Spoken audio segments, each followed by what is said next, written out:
Hi friends, welcome to Burma super kitchen. நம்மளோட சேனலில் இன்னைக்கு ஒரு சூப்பரான மீன் குழம்பு தானே வைக்க போகிறோம். நல்லா டேஸ்டான மீன் குழம்பு. அதுக்கு தேவையான பொருள்லாம் என்னென்னு நம்ம பார்க்கலாமா? பாருங்கள், ஆனியன் கட் பண்ணி வச்சுருக்கேன், பூண்டு ஒரு 10 பல் கட் பண்ணி வச்சுருக்கேன், தேவையான தக்காளி எடுத்து வச்சுருக்கேன் நான். அப்புறம் கொத்தமல்லி, கருவேப்பிலை, பச்சை மிளகாய் எடுத்து வச்சுருக்கேன். மிளகாத்தூள் பாருங்கள், வெறும் மிளகாத்தூள், தனியாத்தூள், அதுக்கப்புறம் மஞ்சத்தூள் கொஞ்சம் வச்சுட்டு கலந்த மிளகாத்தூள், வீட்டு மிளகாத்தூள் கொஞ்சம் வச்சுருக்கேங்க. அதுக்கப்புறம் நம்ம மீன் குழம்புக்கு இங்கே பாருங்கள், சின்ன வெங்காயமும் தக்காளியும் எடுத்து வச்சுருக்கேன். இதை நம்ம கொஞ்சம் குறகுறப்பாக அரைச்சிட்டு இந்த மீன் குழம்போட சேர்த்துக்கலாம். அப்போ டேஸ்ட் ரொம்பவே சூப்பராக இருக்கும். கொஞ்சம் தாளிப்பு வரகமும் எடுத்துருக்கேன். நீங்கள் வேணும்னா எடுத்துக்கோங்க, என்கிட்ட இருக்குது, நான் வீட்டில் ரெடி பண்ணது தான். இந்த தாளிப்பு வரகம் கொஞ்சம் நம்ம சேர்த்துக்கலாம். இப்போ நம்ம கடாயை வச்சாச்சு. எண்ணெயும் சூடாயிடுச்சு. இந்த டைமில் நம்ம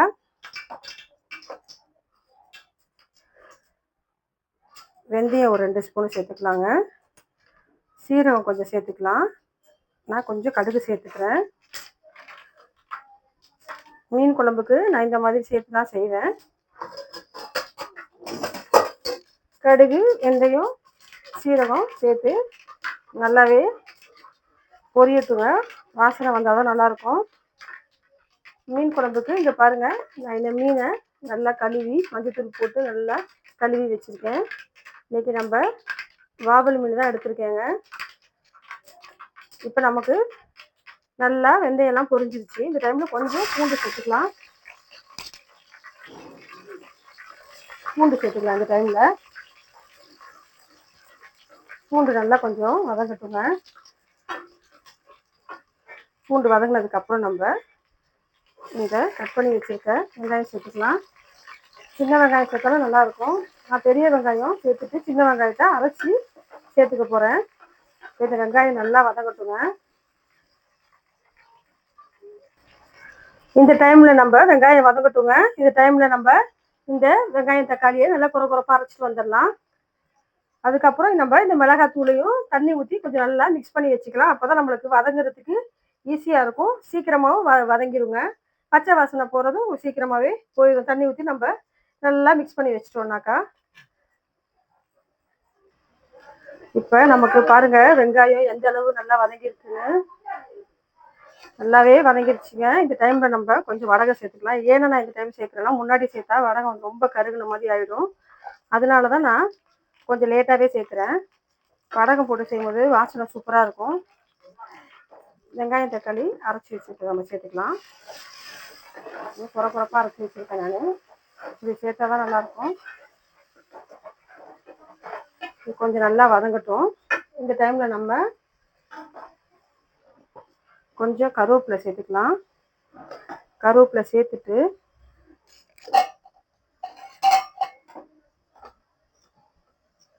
கொஞ்சம் கொத்தமல்லி இலையும் சேர்த்துக்கலாம். நம்ம இதில் வாசனை நல்லாயிருக்கும். பாருங்கள், பச்சை மிளகா நான் பாருங்கள் நல்லா கொஞ்சம் குண்டு மிளகாவாக எடுத்துருக்கேன். சூப்பராக இருக்கும் மீன் குழம்புக்கு. நீங்கள் இந்த மாதிரி ஒரு டைம் மீன் குழம்பு வச்சு பாருங்கள், ரொம்பவே டேஸ்ட்டு சூப்பராக இருக்குங்க.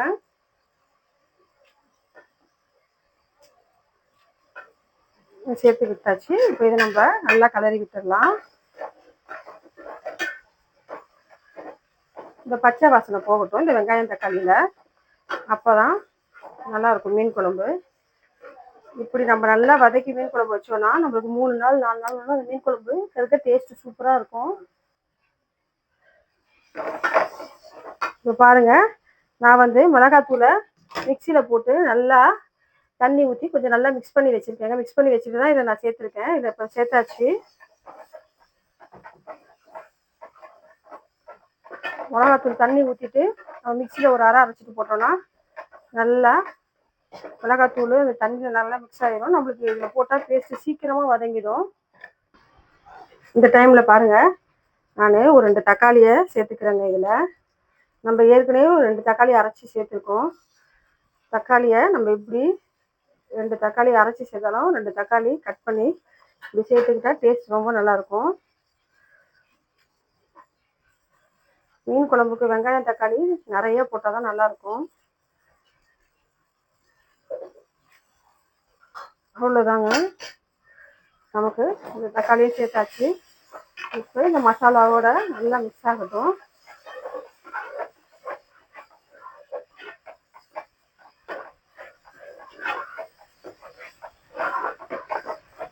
நல்லா கமன்னு நல்ல வாசனையாக இருக்குது.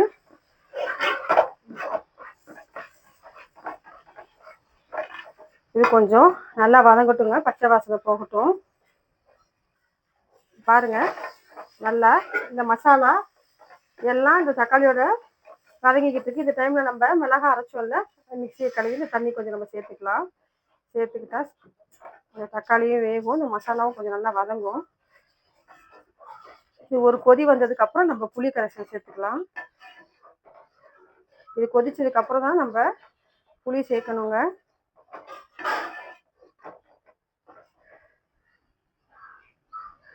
இது நல்லா கொஞ்சம் வதங்கட்டும். இப்போ பாருங்கள், நமக்கு எந்த அளவு இந்த மசாலா நல்லா கொதிச்சு வந்துருக்கு பாருங்கள். இந்த டைமில் நம்ம இந்த புளி கரைசலை சேர்த்துக்கலாங்க. கொஞ்சம் புளிப்பாகவே இருக்கட்டும். மீன் குழம்பு அப்போ தான் நல்லாயிருக்கும். காரம் புளிப்பு ஒரே ஈக்குவலாக இருக்கணும், அப்போ தான் நல்லாயிருக்கும்.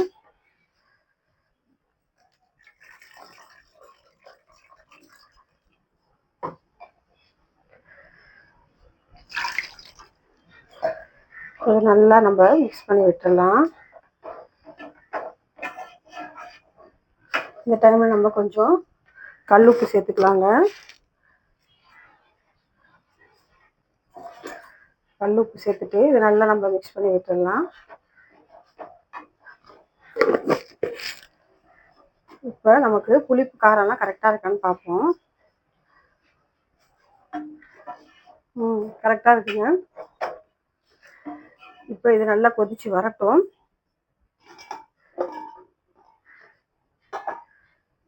அதுக்கப்புறம் நம்ம மீன் சேர்த்துக்கலாம்.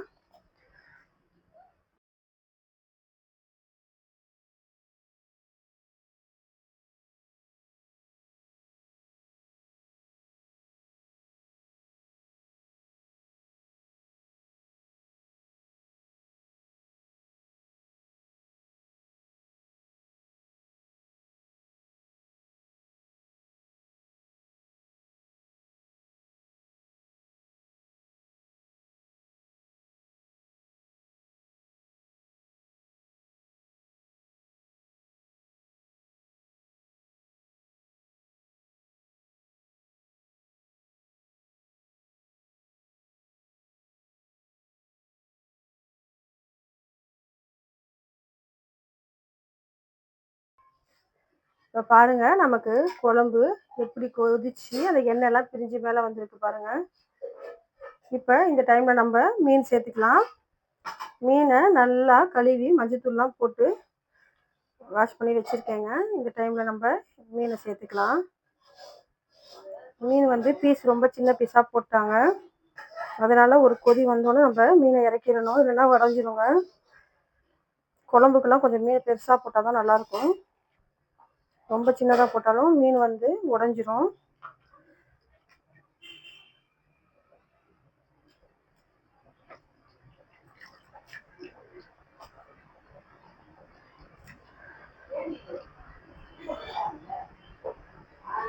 நம்ம மீனை சேர்த்தாச்சு.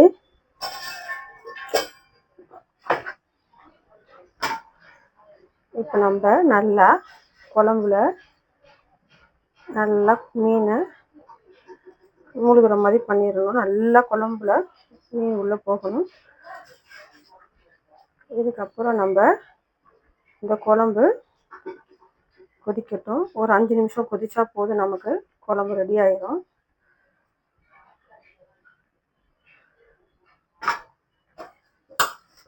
இந்த டைமில் நம்ம குழம்ப ஒரு 5 நிமிஷம் மூடி போட்டு வச்சுருவோம்.